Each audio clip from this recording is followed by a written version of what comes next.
नमस्कार दोस्तों, welcome to my YouTube channel basic education. आज हमारा न्यायिक व्यवस्था का जो नेक्स्ट टॉपिक है वो है लोक अदालत। देखिए, हम भारत की जो न्यायिक व्यवस्था पढ़ रहे हैं उसमें सबसे टॉप पर हमने सुप्रीम कोर्ट पढ़ा और आज हम पढ़ेंगे बॉटम। बॉटम यानी सबसे निचली जो स्तर है वहाँ पर किस प्रकार की अदालत का आयोजन किया जाता है।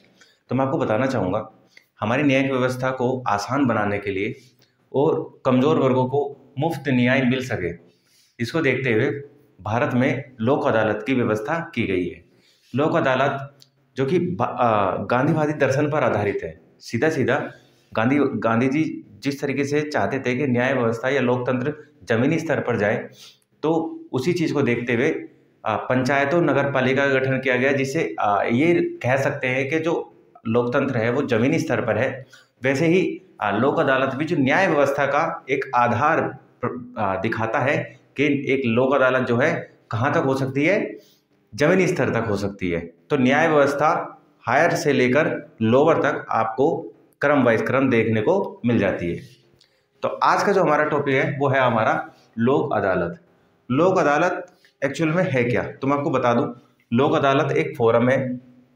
फोरम का मतलब एक मंच लगाया जाता है, ठीक है, जिसमें आम लोगों की परेशानियों को सुना जाता है।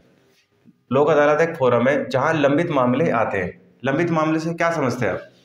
वे मामले जो कोर्ट में अभी तक रजिस्टर्ड नहीं हुए हैं, जिन पे अभी तक एक भी सुनवाई नहीं हुई है, एक भी सुनवाई नहीं हुई है, वे मामले उनका जल्द से जल्द निपटारा करने के लिए लोक अदालत का आयोजन किया जाता है और वे मामले लोक अदालत में लाए जाते हैं। इसके बाद लोक अदालत करता क्या है? देखिए, लोक अदालत का कार्य सीधा सीधा सा है। जो मामले कोर्ट से लोक अदालत के अंदर लाए जाएंगे तो दोनों पक्षों को लोक अदालत के सामने पेश किया जाएगा और दोनों की आपसी सहमति के आधार पर ही फैसला सुनाया जाता है। यानी लोक अदालत में मैं आपसे कहूं तो ना तो कोई विजय होता है ना कोई पराजित होता है। जिस तरीके से आप किसी भी अन्य कोर्ट में चले जाइए, सुप्रीम कोर्ट या हाई कोर्ट या कोई भी ऐसा न्याय जिला कोर्ट जो होता है, तो वहाँ आप क्या कहेंगे? आपके मन में होता है कि बस मैंने केस डाल दिया है तो या तो मैं जीतूंगा या मैं हारूंगा। ये दो चीज़ें आपके मन के अंदर रहती है। पर जैसे आप लोक अदालत के अंदर जाते हैं तो ना तो आप जीतते हैं ना आप हारते हैं। लोक अदालत क्या कराता है? आपसी सहमति कराता है दोनों पक्षों के बीच में। इसमें क्या होगा, ना तो आपको फीस देनी पड़ेगी, समझ रहे हैं, किसी भी कारण से आपको फीस भी नहीं देनी पड़ती है।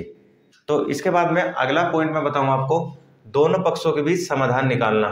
तो मैंने आपको अभी बताया लोक अदालत का मेन कार्य क्या है। लोक अदालत का मेन कार्य फैसला सुनाना नहीं है।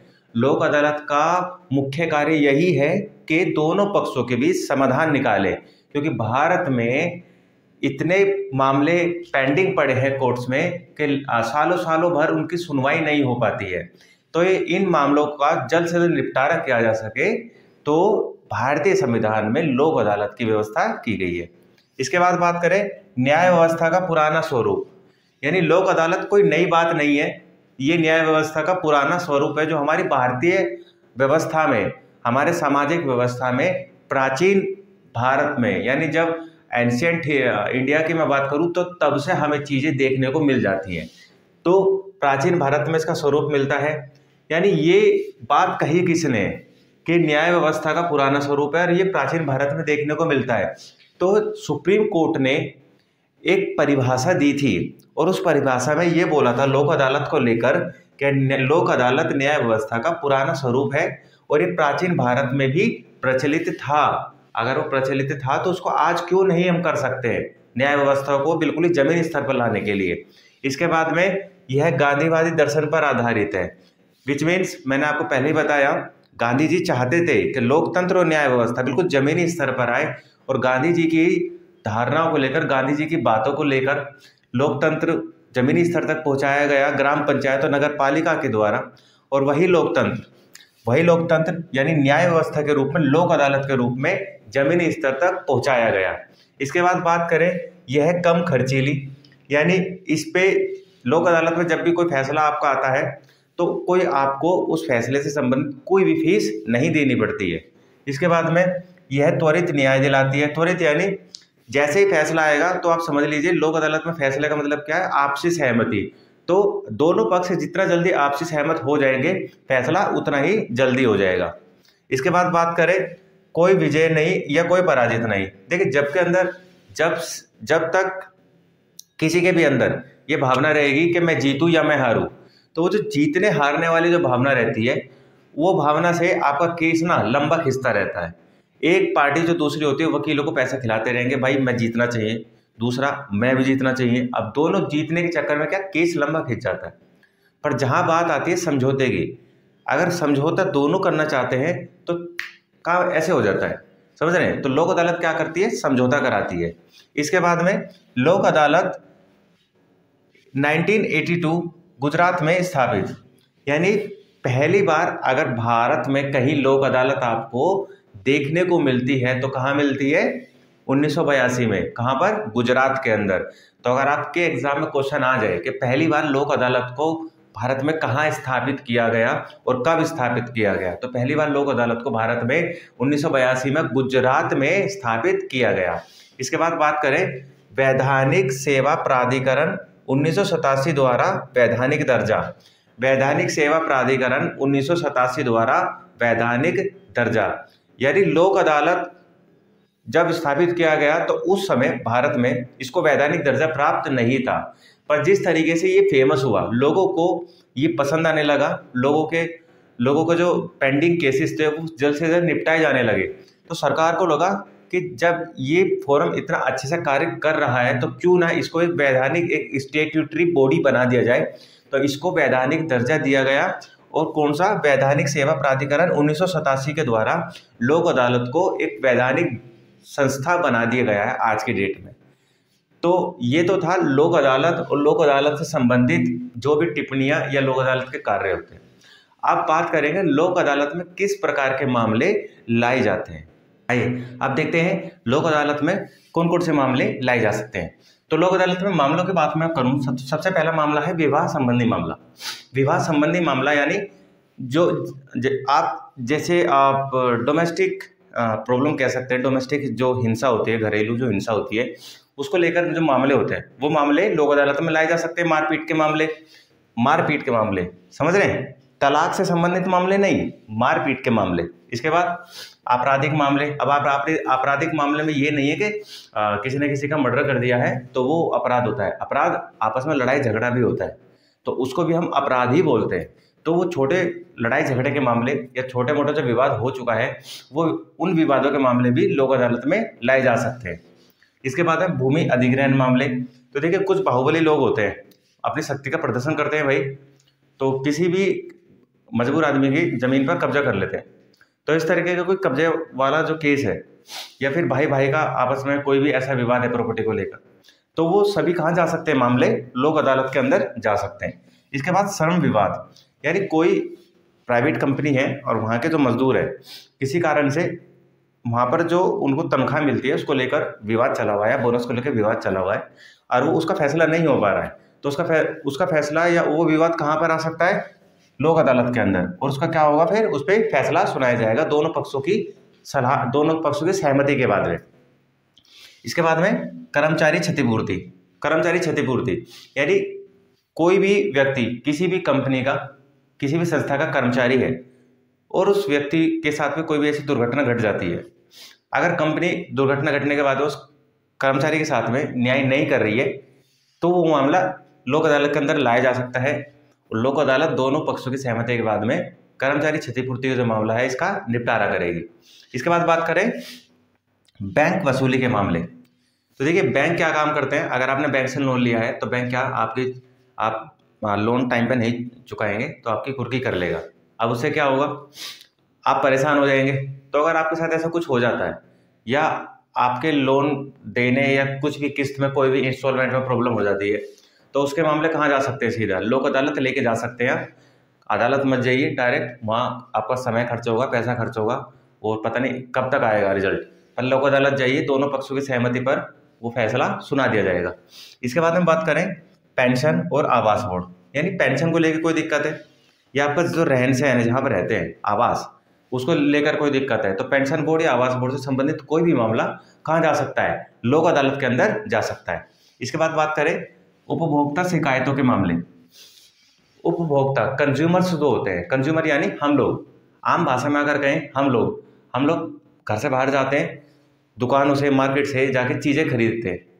तो ऐसे ही कोई संबंधित ऐसा कोई मामला अगर हमने किसी के ऊपर केस कर दिया है, किसी भी दुकानदार के ऊपर, किसी भी शॉप के ऊपर, तो वो केस सबसे पहले तो कंज्यूमर कोर्ट में जाते हैं। आप कुछ लोगों को नहीं पता है, वैसे आप लोग बड़े समझदार हैं, आप लोगों को पता है कि इस टाइप के मामले कहाँ जाते हैं, इस टाइप के मामले जाते हैं कंज्यूमर कोर्ट।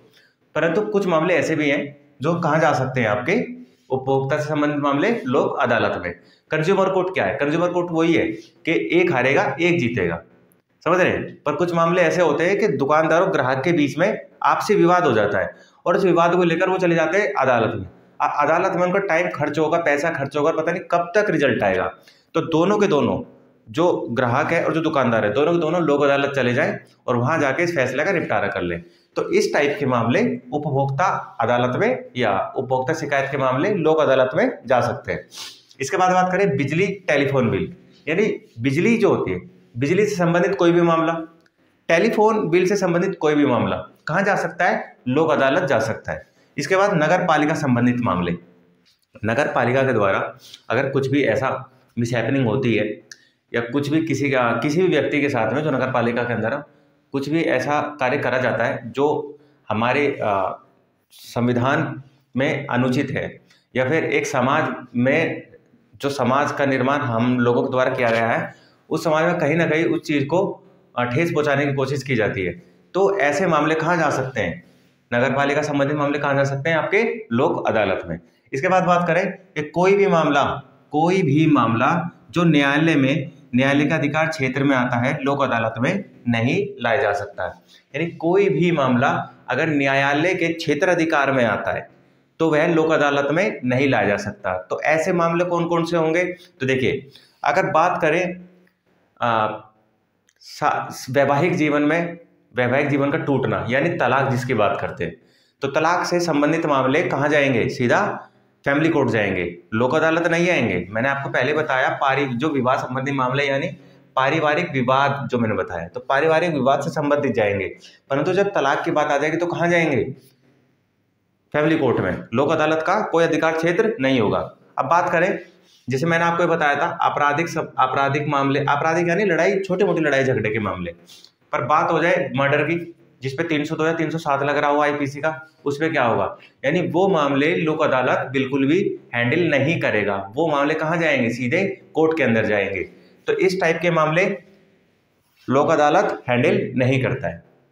अब अगर ये तो थे मामले, अब बात करें लोक अदालत की पावर्स क्या है और लोक अदालत को पावर मिलती कहाँ से है, या लोक अदालत के जो फैसला सुनाते हैं, यानी न्यायाधीश जो होते हैं, अध्यक्ष जो होते हैं, वो कौन होते हैं और किस प्रकार से इनकी नियुक्ति की जाती है। आइए अब देखते हैं लोक अदालत की पावर्स क्या क्या है, उसके अध्यक्ष से सदस्य कौन कौन होते हैं। देखिए, लोक अदालत में कोई फैसला सुनाने वाला है तो कोई ना कोई अध्यक्ष होगा, समझ रहे हैं, उसके सदस्य होंगे।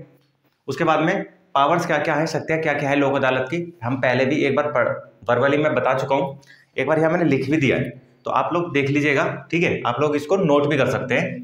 पहला पॉइंट है सिविल कोड ऑफ प्रोसीजर 1908 द्वारा सभी शक्तियां प्राप्त, यानी लोक अदालत को जो शक्ति है वो एक सिविल कोर्ट के बराबर है, ठीक है। क्वेश्चन आ जाता है एग्जाम में कि लोक अदालत को किस प्रकार की शक्ति प्राप्त है, तो लोक अदालत को एक सिविल कोर्ट के बराबर पावर्स मिली हुई हैं। और किसके कारण पावर मिली हुई है? सिविल कोड ऑफ प्रोसीजर 1908 के द्वारा। इसके बाद बात करें गवाह को समन भेजकर बुलाना, यानी अगर कोई भी ऐसा मामला लोक अदालत में चला हुआ है, कोई भी मामला अगर लोक अदालत के अंदर चला हुआ है और उसे संबंधित कोई गवाह है, तो गवाह को लोक अदालत समन भेजकर बुला सकती है, ठीक है, गवाही के लिए। इसके बाद बात करें अदालत या कार्यालय से अदालत या कार्यालय से सार्वजनिक अभिलेख की मांग करना, तो लोक अदालत का ये अधिकार क्षेत्र है, ये पावर है। अगर कोई भी मामला लोक अदालत के अंदर चला हुआ है, तो लोक अदालत जो जिला अदालत है या फिर हाई कोर्ट है या सुप्रीम कोर्ट, कहीं से भी, तो उस मामले से संबंधित कोई भी दस्तावेज, समझ रहे हैं, कोई भी सार्वजनिक दस्तावेज मांग सकती है फैसले के लिए, या किसी भी कार्यालय से, या किसी कार्यालय से जुड़ा हुआ कोई मामला है तो उस कार्यालय से जानकारी मांग सकती है, तो ये पावर है। इसके बाद बात करें लोक अदालत की प्रत्येक कार्रवाई आईपीसी 1860 के तहत अदालती कार्रवाई होगी। आईपीसी 1860 के तहत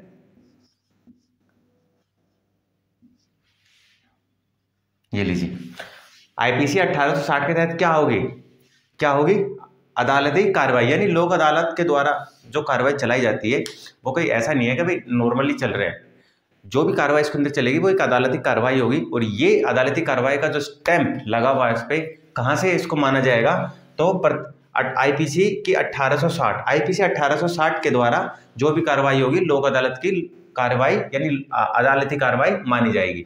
इसके बाद बात करें लोक अदालत द्वारा दिया गया कोई भी फैसला, लोक अदालत के द्वारा दिया गया कोई भी फैसला दोनों पक्षों पे एक तो बाध्य होता है, बाध्य का मतलब दोनों पक्ष उस फैसले को मानेंगे।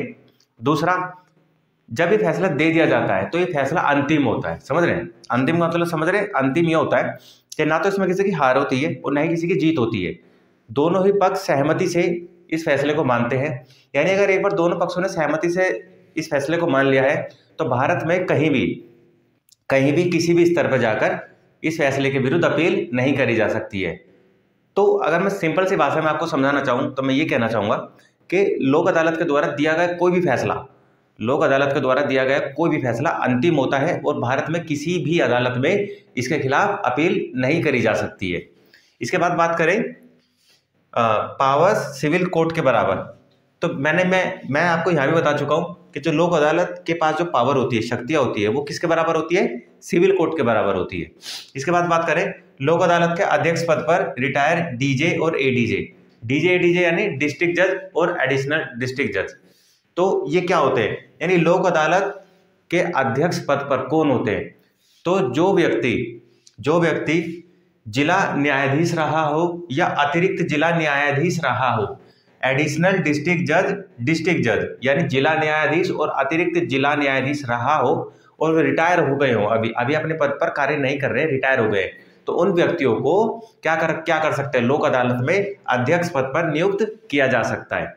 इसके बाद में एक लोक अदालत में एक होती है अस्थायी लोक अदालत, जो समय समय पर जरूरत पड़ने पर स्थापित करी जाती है। एक होती है स्थायी लोक अदालत, ठीक है।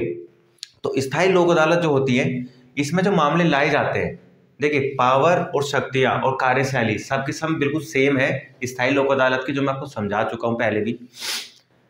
बस स्थायी लोक अदालत एक मामले में अलग है, वो अलग ये है कि स्थायी लोक अदालत के अंदर 10 लाख रुपए तक के मामले लाए जाते हैं। तो ये था हमारा लोक अदालत। इसके बाद आप जमीनी स्तर पर थोड़ा और नीचे जाएंगे तो ग्राम न्यायालय आपको देखने को मिल जाते हैं। तो ग्राम न्यायालय के बारे में आप सिर्फ इतना समझ लीजिए, नोट कर लीजिएगा कि क्वेश्चन आ जाता है कि क्या ग्राम न्यायालय को आपराधिक मामलों में सजा देने का अधिकार है, तो बिल्कुल हाँ है, ग्राम न्यायालय को आपराधिक मामलों में सजा देने का अधिकार होता है, ठीक है। तो ये था आपका लोक अदालत। तो न्यायिक व्यवस्था का जो क्रम है, जो सुप्रीम कोर्ट से हमने स्टार्ट करा था, आज लोक अदालत पर आकर खत्म होता है। तो देखिए, अगर आप मेरी वीडियो को देखते हैं तो आप वीडियो को लाइक कर दें, वीडियो को सब्सक्राइब करें, वीडियो को शेयर कर दें, और मेरी जो भी मैं बनाता हूँ वीडियो, अगर उसमें आपको कुछ भी ऐसा कमी लगता है, वीडियो में कमी लगती है अगर आपको, तो आप मुझे कमेंट करके बता सकते हैं और मुझे सुझाव दे सकते हैं कि मैं किस तरीके से अपनी वीडियो में सुधार करूँ।